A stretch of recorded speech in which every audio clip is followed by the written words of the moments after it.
I, my whole life, revered the press secretary and that podium. Do you think you would have been asked to go out there and lie? And were you ever asked to?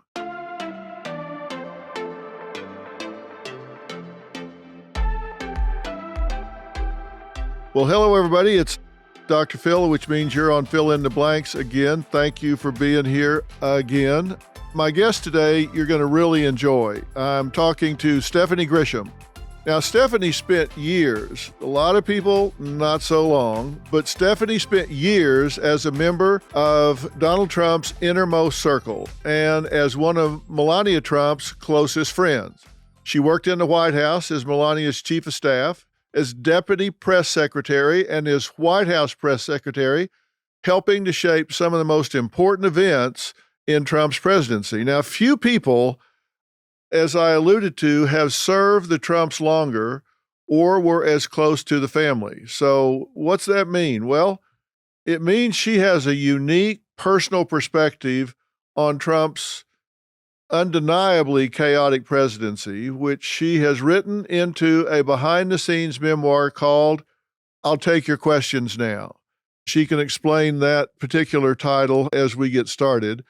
She says, look, this is free from spin, denial, any fake news or twisted notions of loyalty that define the Trump brand. So she's going to be candid with us and give some insight to this that I really think you hear from few others. It's been an interesting presidency. You were involved in as close to this probably as anyone, certainly as long as anyone. I know Donald Trump. I don't know him as well as you do because you've been in his inner circle for a long time.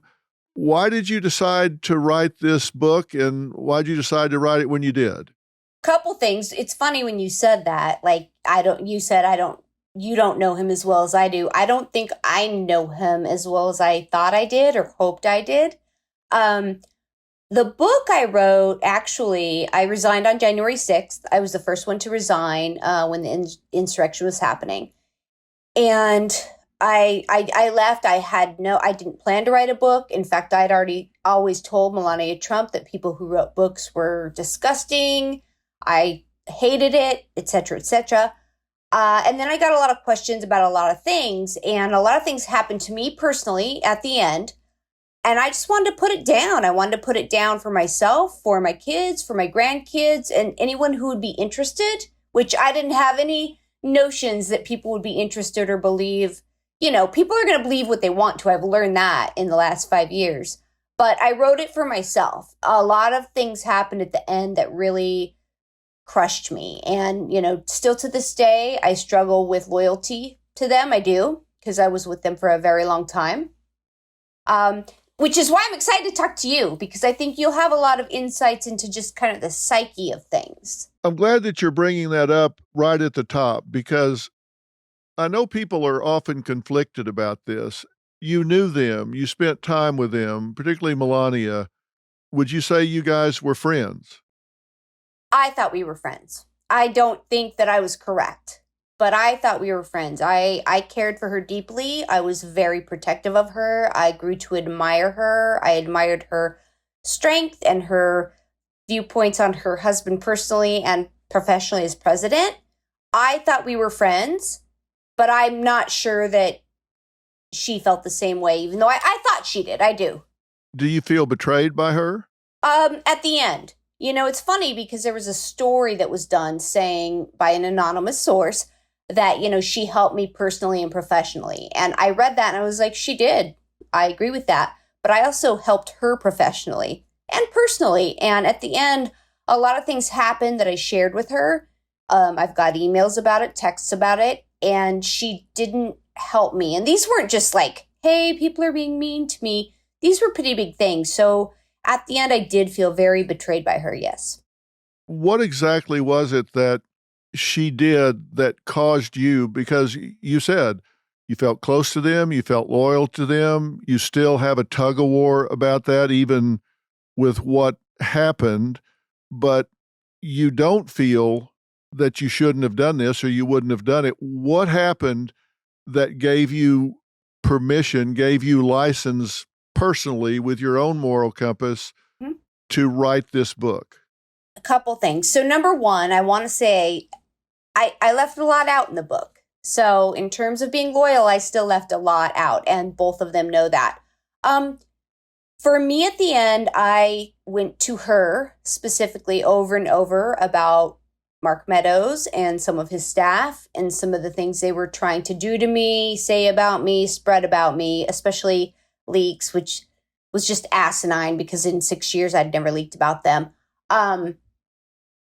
There was I'm just going to say it. There was a whole rumor spread that I was trashed on election night. I was drunk. I did all these bad things, and she was with me and she herself said, I don't know what they're talking about, but she didn't go any further. And after that amount of time knowing me the way she did, it was very hard for me that,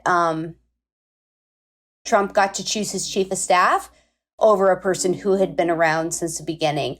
And then, I had some personal issues. I have to be careful talking about this because I'm being sued right now for defamation, but I had a personal relationship and I shared with the president and the first lady that I had been abused and they didn't do anything about it.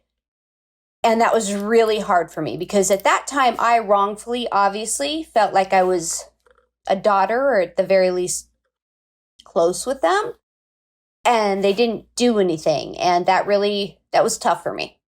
You're being sued for defamation by who? By a gentleman named Max Miller who worked at the White House. Is that who you alleged had transgressed against you? Well, I mean, honestly, I never have said his name. I have never written about it. I've never said his name. When I did write an op-ed in the WAPO, my point was to say that somebody had hurt me and that they didn't do anything about it. But he is now suing me for defamation. That's public, so I think it's okay to say it.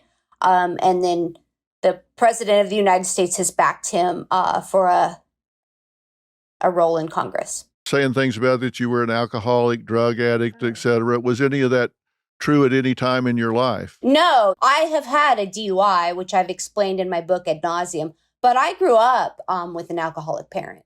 And so actually alcoholism and drug abuse, which also runs in my family, not directly, but that's a very sensitive issue to me and very close to my heart. And when I worked for Mrs. Trump, opioid abuse was one of her big issues. And I was really invested in that because my family has seen the detriment of it. For me personally, absolutely not. No, because I refuse to go down that path. People who were close to me knew that. They knew about the DUI, and they chose to use that against me. Now, you joined Trump's presidential campaign as a press aide in 2015, right? Correct. And then you became part of the transition team. Yeah, kind of. Yes. What do you mean, kind of? Well, it's funny. It's so funny because I was named as part of the transition team, but I actually never had a formal transition role, and I was still on the payroll of the campaign. But either way, this is right. To most people, I was there from his being elected until he took office. So yes, I was there. Right. Then in 2017, you did arrive in Washington, and you served as a deputy to Sean Spicer, right? Yes. How did that go? It's fine. I was grateful. My lifelong dream had been to be White House press secretary. And at that time, which I do talk about in the book, a lot of RNC people were coming in and a lot of us Trump people were very wary of them. And so for an RNC person to offer me one of the 3 deputy press sec jobs was an honor. And so I was happy to take it. Once I got in there, they kept me in the same role that I had as the campaign, which was just stay with the press and be able to push him out of the room when he wanted. So I didn't get to actually do deputy press secretary roles. At that point, I didn't mind. President Trump loved me. Sean was happy with me. I had a title I liked, and I was just hoping I would grow from there. It was a couple of months, and you started serving as communications director and serving Melania directly, correct? Yes. Were you happy about that? I was, because I did feel at the time that I wasn't being utilized for my communications expertise. I'm giving me that own title. Other people could argue it. Yeah, I wasn't doing interviews. I wasn't interacting with the press other than to kick them out of a room. And so when Melania Trump recognized that I could have a talent there and she called me in to meet me, which I was not expecting, yeah, I was really excited. And after my first meeting with her, she was so down to earth. She was so kind. She kept asking me if I wanted water, coffee, is the temperature in the room okay? She, like her husband, they're the ultimate hosts. And when she started to talk to me about her thoughts for children, I got very excited about that. So I was happy about that. And I had not met her before. I had seen her a couple of times, and she was just this, oh my gosh, beautiful woman, which she also was in my very surprise interview. But she was so down to earth and kind. So I was really looking forward to moving somewhere that I thought maybe I could grow and be appreciated. So you worked with her pretty closely beginning then, right? Yeah, I mean, as with every Trump, it takes a little time to get close to them. But I mean, of course, I was her comms person, so we spoke every day right from the start. And I became closer and closer to her, obviously, with every day that passed. Eventually, I guess it was middle of 19, you did become the press secretary. Yes. How did she feel about that? Because you guys had worked together closely, and okay, now you're moving over to that position. Was she supportive? Oh, yes. In fact, I mean, I've got texts that would prove this, but yes, she and I talked about it, and I told her, I will stay with you. I will stay with you if you think that's what's best. She had always been very good to me. And, you know, she knew my dream had always to be White House press secretary. I think where I messed up was my dream was not to be the Trump White House press secretary. I know that now. But she and I agreed that I could take the job, but still work for her. And we thought that would actually show a nice synergy between the East and West wings, which so far everybody had thought we were so against each other. And so I took the job with the agreement with the president that Mrs. Trump and I would still work together. I would still be her spokesperson and her comms director. And that is the only reason I took the job. Yeah. Did it work out? No. Yeah. Look, I took the job thinking that I would be different because I would have Melania Trump on my side, and that when some kind of crazy things come up, I'd be able to call her, and then she could call him and put a stop to it, which she did. I'll give her credit. She did. No, it didn't work out. You know, at the end of the day, he didn't want me to take the podium. At that point, he felt he was his own best spokesperson. Fine by me. I didn't know that I wanted to take the podium in the Trump White House. But it didn't work out. No. Why did you not want to take the podium? I did not want to be put in the position to be dishonest to the American public. And I want to be clear that that's not an indictment on Sarah or Sean. But at that point, we had COVID going. The president was saying things at the podium that weren't helpful. We had Fauci and Burke saying certain things. We had the first impeachment going on. And this is going to sound, I hate saying this because it sounds cheesy, but I, my whole life, revered the press secretary and that podium. And so the thought of going out there and ever lying to the American people and getting caught, that would have meant a lot to me.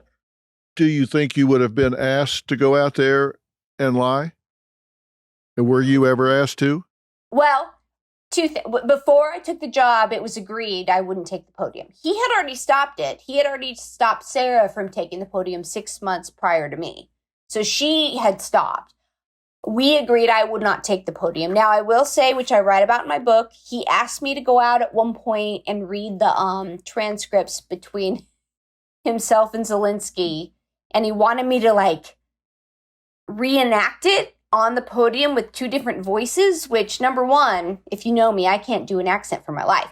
So that would have been a disaster in and of itself. But no. I mean, I'm not going to go out there and reenact a conversation.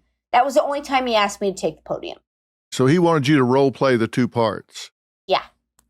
I would have been on SNL for sure. So that wasn't a good idea. No, All right. It was a terrible idea for anybody. I don't care who it was. You resigned January 6, 21. Why? Because I was very separate from the West Wing at that point because Mark Meadows and I were not in a good place. But I had this feeling, and as I've said to people before many times, in the Trump White House, most things where people would be like, oh, this is bad, you really grew immune to that. So nothing ever surprised me.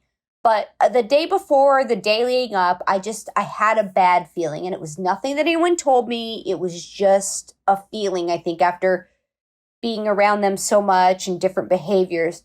And the next day it started, et cetera, et cetera. I watched it and things started to happen. And I sent Mrs. Trump a text. And I said, hey, should you send a tweet out that says, I'm paraphrasing, but, everybody has the right to protest peacefully, but there's no room for violence here. Please be peaceful or go home. Again, I'm paraphrasing. But it wasn't meant to be political at all. It was just like, please, let's not become violent. And she wrote back the word no. And Mrs. Trump had always, with me, been very vocal, privately especially, but sometimes publicly, about things that were going on. And she never, ever had a problem speaking out or doing something, not against her husband, but against maybe some of his policies or things that were going on, let's say the border, going down to visit the children. And so when she just wrote back no, something in me just kind of turned off. And there had been a couple of things in the week or two previous that had been in my head, things she'd been saying, like, well, we don't know what's going on. Maybe we didn't lose. And that wasn't like her.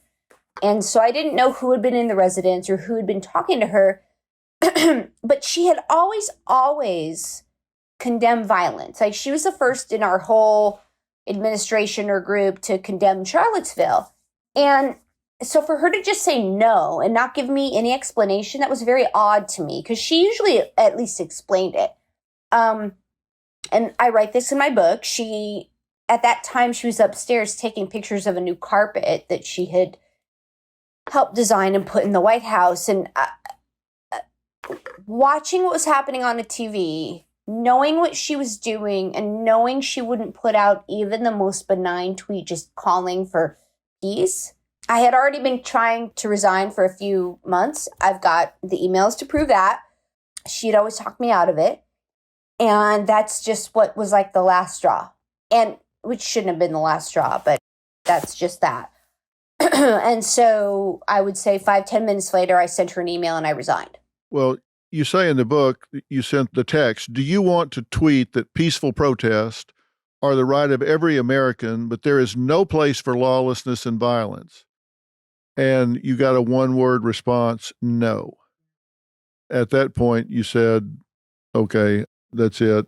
I'm out. Yeah, because again, even when I would suggest things and she would tell me no, she always told me why. I mean, we always had a good banter, a good discussion, and I would be able to push back. But I also knew her well enough to know that if I got a no, that was no. And that just broke me because I know her, or I knew her, or I thought I knew her.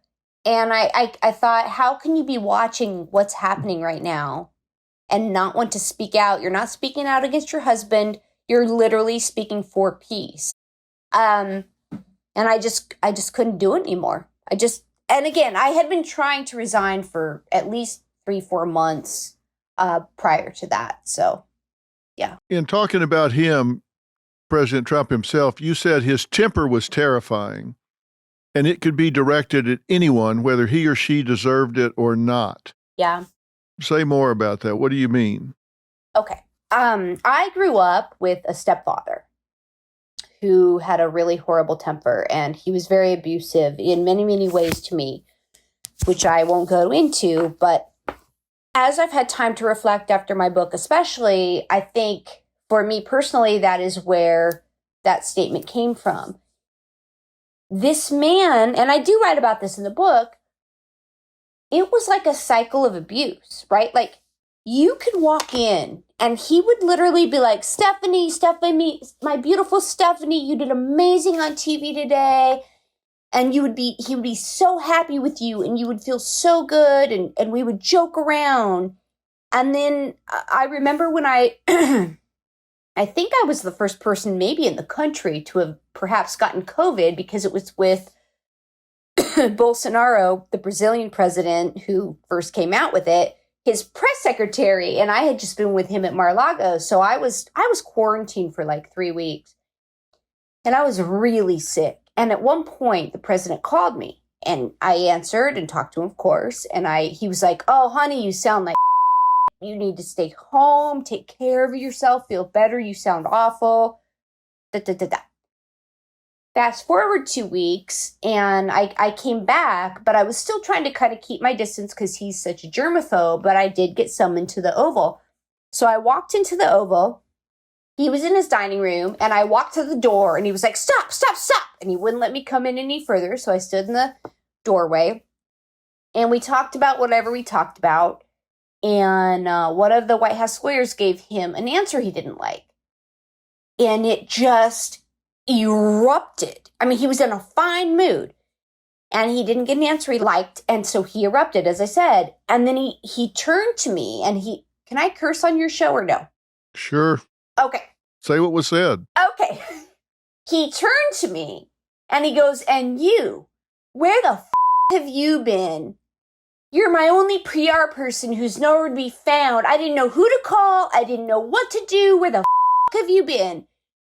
Which, number one, he had my phone number. Also, the White House switchboard did. And he called me. And he knew where I had been. And also, he wouldn't let me in the room, so he knew I was just potentially getting over COVID. And that was scary. His temper could be really, really scary. And I always hesitate saying that because I feel like I sound weak or like a weak woman or I don't know. But it wasn't a strong man talking to you. It was temper tantrums and it was scary. And it did make you or me, as someone who had been abused in my past, want to say yes, sir, yes, sir, yes, sir. And I wondered now, as I've had time to think and I've gone through a lot of therapy, did he choose people like that? Knowing that if he just showed that temper, everybody would say yes, sir, yes, sir, yes, sir. Because, in a lot of the meetings I saw, no one pushed back. No one pushed back. Well, and you said he didn't like staff, lawyers, whatever, telling him that things he wanted to do were unethical or illegal. He didn't like hearing that. No. Most of the time, we all found workarounds where it was like, we'll look into that, and hope that he would forget. And he did often forget. But, there were times that he would want you to go. I can't tell you how many times as press secretary, he said to me, go. Kick them all out. Get them all off the property. Do it. Do it now. Do it now. And I would walk out of there and say, yes, sir, yes, sir. And then pray he would forget about it. And then I would look for, rightful reasons that I couldn't push them off the property. I feel silly to this day saying that it was a very abusive type of a relationship, but it's all I know to compare it to. What I know is I saw people who were, the head of the military and the DOJ and pretty much every agency, all of his cabinet members. I never once saw anybody say like, no, sir, that's not going to happen. No. Everybody found a way to kind of work around him, which is why I agreed to do this with you, because I think that you, of all people, I don't know, can think that through. Just the psychology behind it. I don't know. Do you believe that he is going to run again? And how would you feel if he gets elected again? Everyone's calling me crazy, but I still don't think he's going to run again. I think that he is raising money, and I think he is reveling in being the head of the Republican Party. I think that he is trying to install people in every down ballot race up through Congress and the Senate. And I think that, and I know that, if he's successful, he doesn't have to be president. He'll have all these people who are going to do what he says. I don't think his ego can take losing again. I do not believe Melania Trump wants to do it again. I know in her latest interview, she said, never say never. And I found that telling because normally she always says, I support him in everything he wants to do. I know her very well. I know the things she says. She didn't say that this time. She said, never say never. I don't believe he'll run again.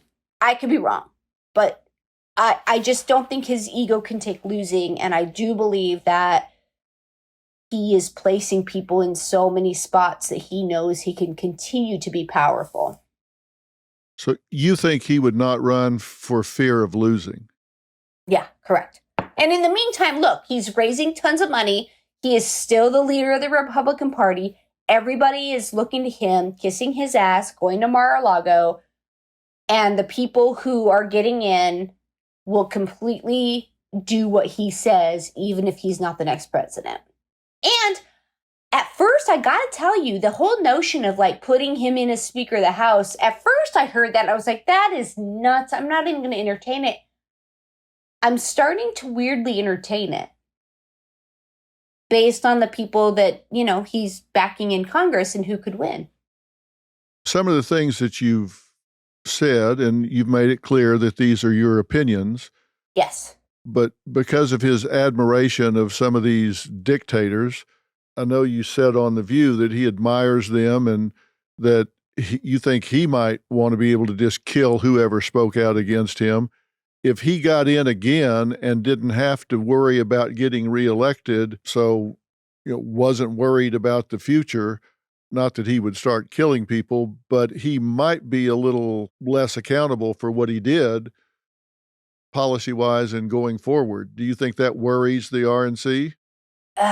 No, sadly, no. I think that the RNC is so worried about raising money that they're not thinking that through, which is disappointing. I do believe that if he ran and won for president again, that we could have, our first kind of dictator on our hands, because again, he will have installed people, and we're talking state level offices. He's endorsing secretaries of state that you have to remember will overturn elections. Like the things that were stopped when he lost.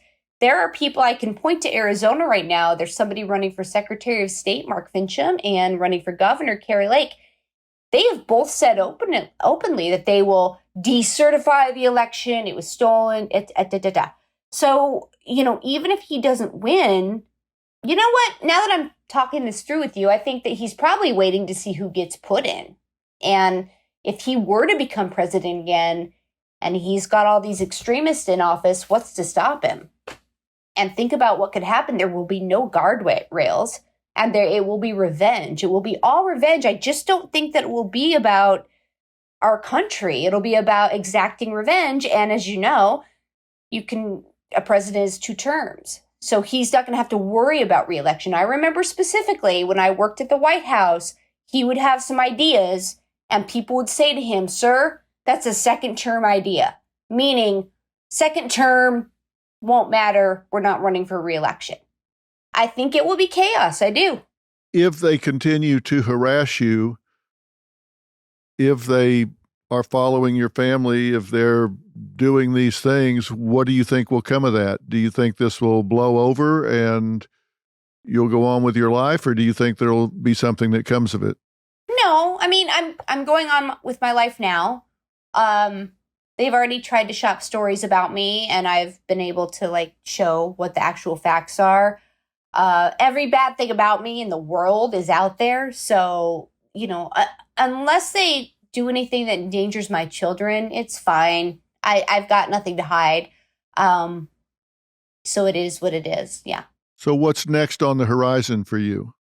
I don't know. I'm right now, my goal is to talk to people for the midterms and to just kind of keep talking about my story. If I'm being really honest, my dream right now, and I'm looking into it, is opening an animal sanctuary, because animals are amazing and they don't turn on you. I'm kind of kidding. But, I've been living in Kansas. I've been spending time with my kids, and I've been helping my baby sister, who's been going to nursing school, and my nephews, and I'm raising chickens now, which is crazy. Never done that before. I just adopted a special needs bulldog that's paralyzed, and I really am thinking I just want to kind of open some kind of a animal rescue. Honestly, I don't need to stay in this. It's very toxic. Now, I do believe the midterms in 24 are vital. And so if people want to hear from me, I am ready and willing to be there, but I'm also not pushing it because, there's a lot of, personal risk for me, but mostly for my family. Yeah. So if you never got back into the political arena again, you'd be just fine. Just fine. Just fine. Yes, 100%. Okay with you. Yes, I've been there. I've done it. It was great. I learned a lot. But I'm ready to, just help people and animals, honestly. Well, I know you're half joking, but you bring up a good point. Animals do seem to have an unbelievable loyalty. So it's true. Listen, you've shared some incredible insights, and these midterms are going to be important. I think the presidential election, it seems like it's tomorrow. I know it seems a long way off when you look at a calendar, but so much is happening right now. So it's interesting that you're one of the few people that thinks he won't run, but you have an awfully good reason for why. Yeah. So we'll see. It'll be interesting to watch it from the sidelines instead of in the middle of it, if in fact you do stay on the sidelines. Yes. I hopefully. Yes. Well, you've been delightful to talk to. I appreciate you taking the time to share with us about this. And if people haven't read the book yet, I suspect you have generated a lot of interest. The title of the book is I'll Take Your Questions Now, What I Saw at the Trump White House, and it's by Stephanie Grisham. I think people will find it an intriguing and insightful read. It's interesting that you're very candid about it from every angle. You take a hard look at yourself as well as other people in the book, and I think that's what makes it pretty refreshing. You can't not. I don't think you can talk about everybody else without looking within and deciding, what your role was. So I had a big role. I appreciate your candor, and I wish you nothing but the best. Thanks for taking the time to talk to me today. Thank you. This was really fun. It was really nice to meet you. All right. Same here. Best to your family. Thank you so much. So long, Stephanie. Bye.